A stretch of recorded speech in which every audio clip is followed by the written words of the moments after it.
All right, listeners, I think you know that we are part of the Radiotopia network, which is basically a network built on the idea that you should support the most creative, independent audio makers around. No one, and I mean no one, embodies the Radiotopia ethos more than Benjamin Walker and his show Theory of Everything. Benjamin, who I've known for a long time, has been making beautiful, personal, sprawling audio documentaries for decades that help us understand the very strange world we live in. And now he has a new series called Not All Propaganda is Art. The new series goes back to the 1950s, when Western security agencies like the CIA paid artists, writers, and intellectuals to fight the cultural Cold War. The CIA funds were free. I mean, no one was told what to say. Gloria Steinem, activist who sees the CIA as a sort of enlightened pal or rich uncle, there is another viewpoint. Look, if you're listening to this show, I know you like secret histories. I know you like a mix of culture and politics and shadowy figures. So what are you waiting for? Not All Propaganda is Art from Benjamin Walker. You can find it now wherever you listen or at theoryofeverythingpodcast.com. Hello and welcome to This Day in Esoteric Political History from Radiotopia. My name is Jody Avirgan. This day, December 11th, 2008, Bernie Madoff is arrested at his New York City apartment, his New York City luxury apartment, and he's charged with masterminding a long-running Ponzi scheme. It was later estimated to involve around $65 billion all told, making it one of the biggest investment frauds in Wall Street history. I think December 2008 was when a lot of regular folks heard Madoff's name for the first time, but within certain circles, he was very well known. His reputation was quite good among those with a lot of money to invest. And that's because his boutique investment firm provided consistently astronomical returns, so astronomical that they were too good to be true. They were only possible through immense fraud. And as we would learn, it wasn't just high-end investors who were fleeced by Madoff, but also universities, charities, lots of regular folks who had entrusted their savings to people in the Madoff world, even if they didn't know who Madoff himself was. So let's talk about the arrest of Bernie Madoff, the collapse of his Ponzi scheme, the fallout, and whether we've learned any lessons in the years since. What lessons those might have been. Niki is shaking her head no. That is Nicole Hemmer of Vanderbilt and Kellie Carter-Jackson of Wellesley. Hello there. Hey there. Hello, Jody. I was just doing the math, and 65 billion, that's 1.5 Twitters. There you go. How many FTXs is it? All right. So let's do the details of this arrest and this scheme. Do we need to explain what a Ponzi scheme is? I mean, people sure. Generally. I mean, well, you know, it's named after Charles Ponzi, who in the 19-teens and 1920s, he was a Italian immigrant and did this thing, right, where you have people buy in. I mean, it's basically like a pyramid scheme, right? Like you promise them returns on their investments, and the people who get in early actually get those returns, and the people who are at the bottom of the pyramid end up holding the bag and get nothing at all. So it's just a money circulation scheme. Yeah. None of the money is actually real. You're using the new investments to pay off the old payouts, and you hope that the cycle can keep going and keep going. And, you know, I think one of the things about a Ponzi scheme, if you're going to take one on, which I don't think you should, but I think generally Ponzi schemes 101 is they should happen fast, right? Get as much money as you can and then get out, and then get out of You Dodge. got to be on a boat back to Italy by the time they figure out what's happening. Exactly.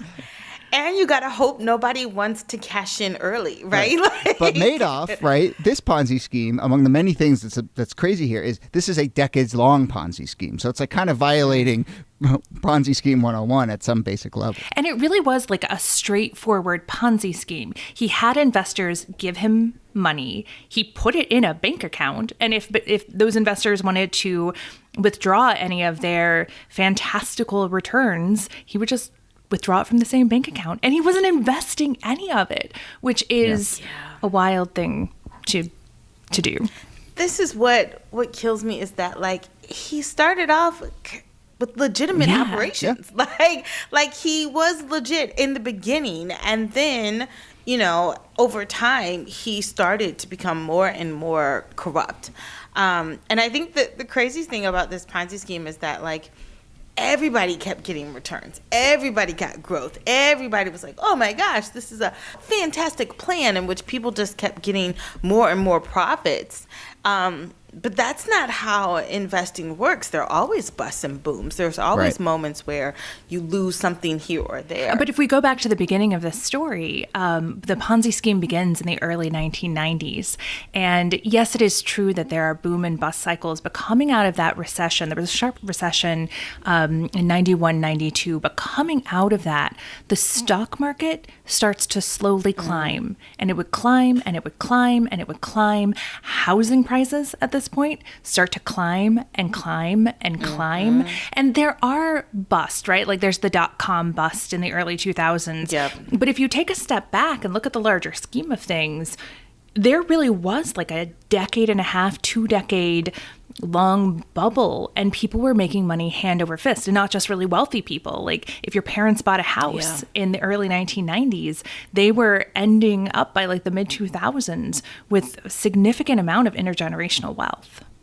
And moreover, the financial industry was getting more and more complex. There was more securitization and bundling and all these gimmicks and tricks that we'd come to learn. But, for a while they were seen as, investment has been perfected and it's been optimized, and we've really figured this out, how to crank up those returns. And so, this is a big theme for this whole story as I see it, but it's like the pretty paper-thin line between the quote-unquote legitimate securitization of the financial industry and optimization of the financial industry and the outright fraud. I mean, obviously, Madoff is on a very clear side of that line, but I think it gets pretty blurry as you move around in that world. And so I think part of why he was able to fleece people in this way was because we had convinced ourselves that astronomical returns are now the norm because the wizards of Wall Street like Bernie Madoff have it figured out.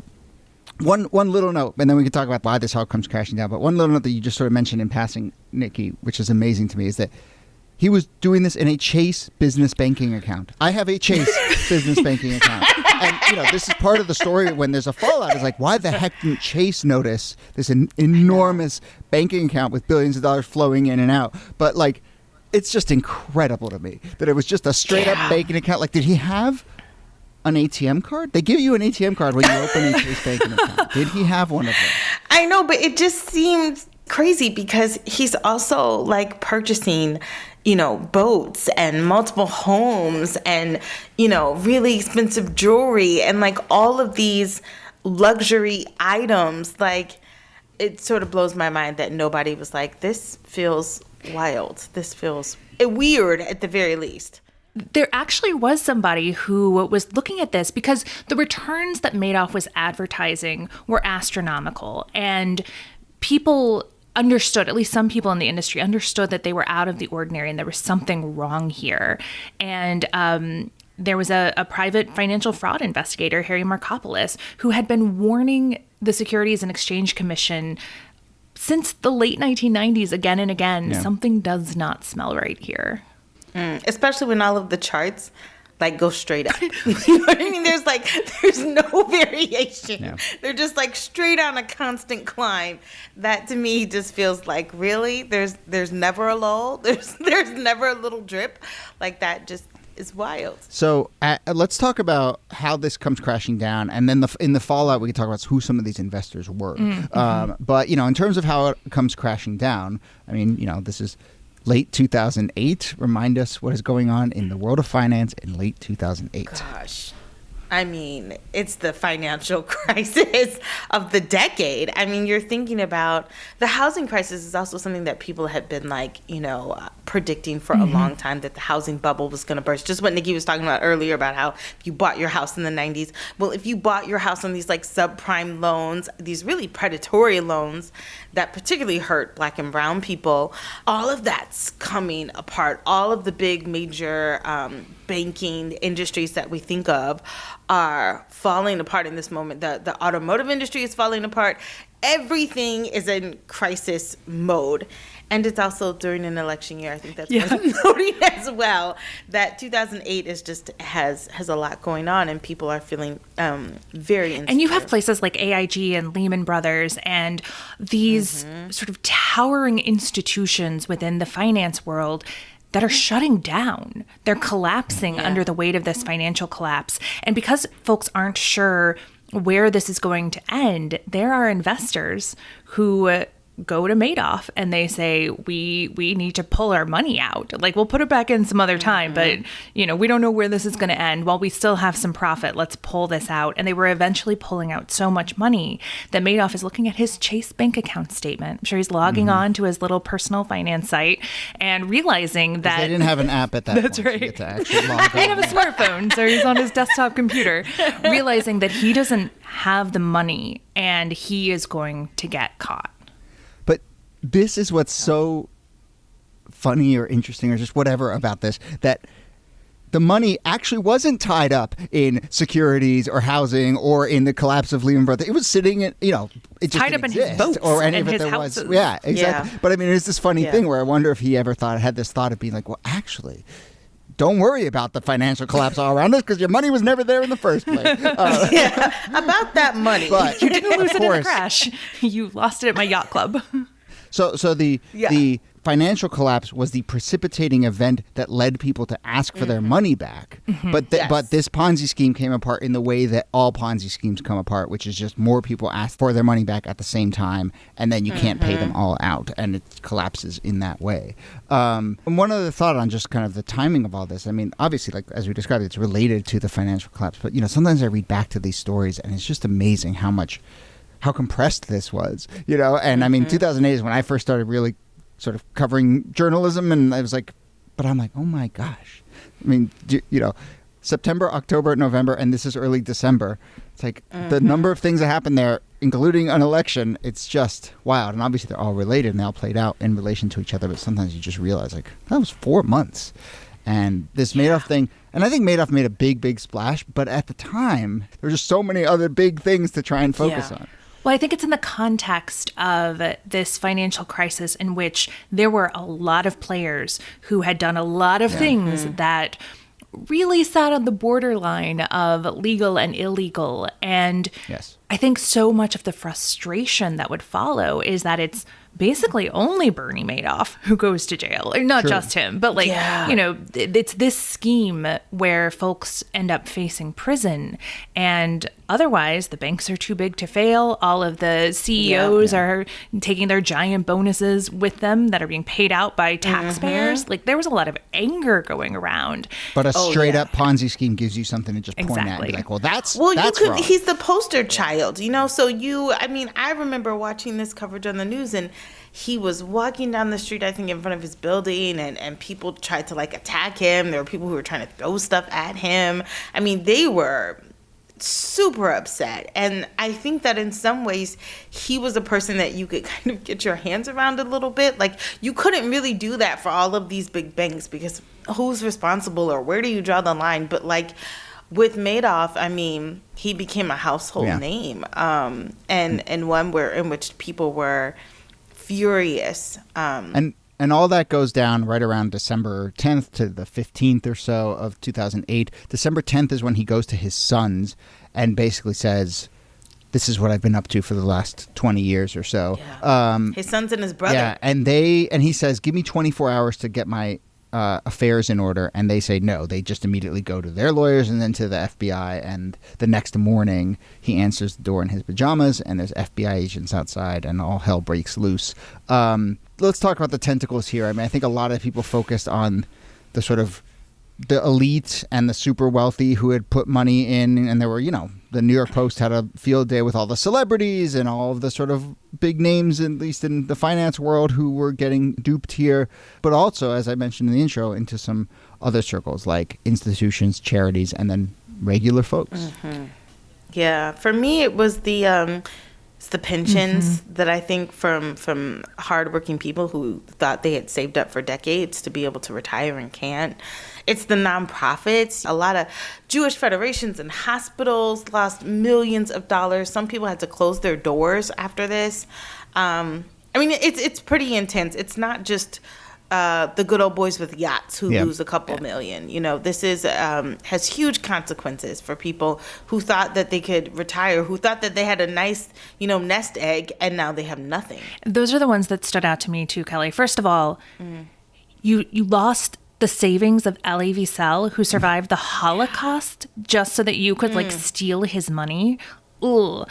But then also just the people who were maybe in their 60s and they were getting ready to retire, and they didn't know that they were investing in a Ponzi scheme that Bernie Madoff was running. Some of them had never heard Bernie Madoff's name before in their lives because they had trusted their financial managers. Their financial managers had given the money to Madoff, and they wake up one morning, in some cases, to an email that says, bad news. Yeah. That retirement that you were getting ready to do, done. And one of the folks who was swindled was like, I had been preparing my whole life because I didn't want to be old and poor in America, because being old and poor in America is one of the worst things that you could be. It's just an awful place to be. And he was suddenly staring that down. And it is no wonder that some of the people who were swindled in this, there were people who died by suicide, including one of Bernie Madoff's sons. Yeah. I mean, I can't imagine having to turn in your father, having to have this public scandal lay at your feet. Certainly, people blame them as well, whether they're involved or not. But it's, if it's your father, surely you had to know all of those sort of accusations around his family. That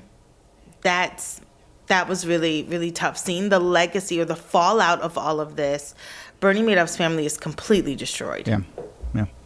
On the second anniversary of his 46-year-old son, Mark, was found dead in his Manhattan apartment. He had committed suicide. His other son died of cancer 4 years later. Madoff has died. He died in 2021, but, at that time, Madoff was in prison because in 2009, March of 2009, a few months after all this went down, he pled guilty, 11 felony counts against him. He sort of explained the whole scheme, and a judge sentenced him to 150 years behind bars, called his actions extraordinarily evil. I mean, this is what gets me about Madoff. I don't feel like he is very repentant. I don't feel like he felt very bad at all. I mean, he sort of like braggadociously was like, prison's not that bad. I think there was a time in which he had wanted to do interviews to sort of like keep the limelight going a little bit. There's some narcissism there for sure. And I think that's an even bigger rub, that fact that you got had by someone who could care less about your misfortune. He asked Trump for a pardon in 2019. The Trump administration didn't deny it. They just kind of ignored that request. But yeah, they made no comment in response to that request. And yeah, I mean, look, we're here mostly to talk about that story, but I think you can't help but look at some of this and, like we were saying earlier, ask these questions about kind of what exactly is our financial system built on? What is the line between pushing the envelope and optimizing financial returns and, fraud? And, I think all of us are tied up in this in some way. I invest for my retirement, and like at some level I'm like trusting someone, and I trust that they are doing it in a way that is responsible and will lead to returns. But, I think more than anything, we see that this stuff just keeps cycling back and back and back. And we've certainly seen that over the last year or two. I mean, now you get the grannies and papas that kept $10,000 under their mattresses, you say it always, I mean, these are, you think about the stories of the Great Depression or whatever, where people are constantly pocketing money.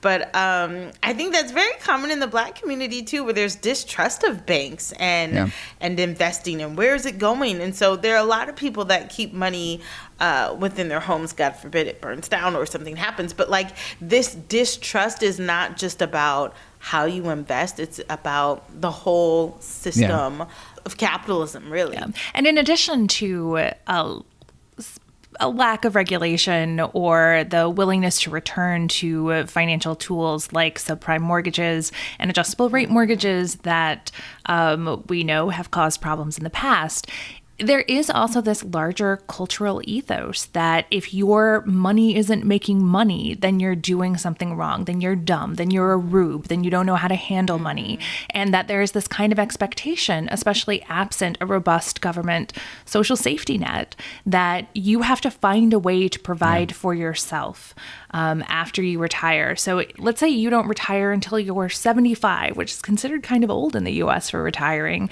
There's a good chance you could live for another 20 to 30 years that you will need advanced life care, and the government isn't going to help you with that. So it's not just that there's a kind of greed ethos, but there is a kind of, this is the system that we've come to rely on as our safety net.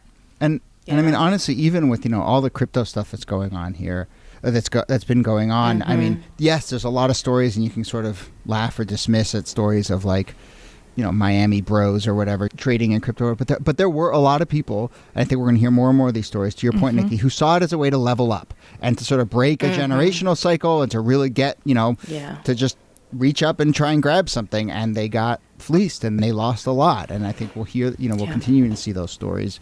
And you're right. I mean, you're so right. It's like there's this underlying desperation that leads a lot of people to take these kinds of risks. Yeah. Especially, I think, when you're a senior citizen, because the idea that you'll get a job or you can always make more money is not really always the case. Yeah. All right. Well, we will leave it there.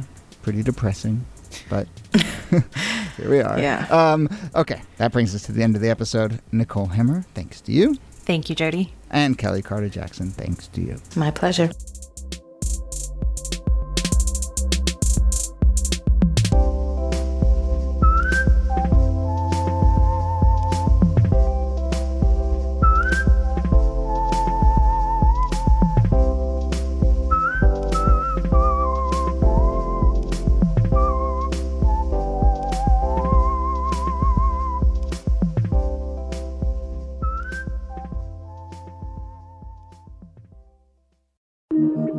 Radiotopia.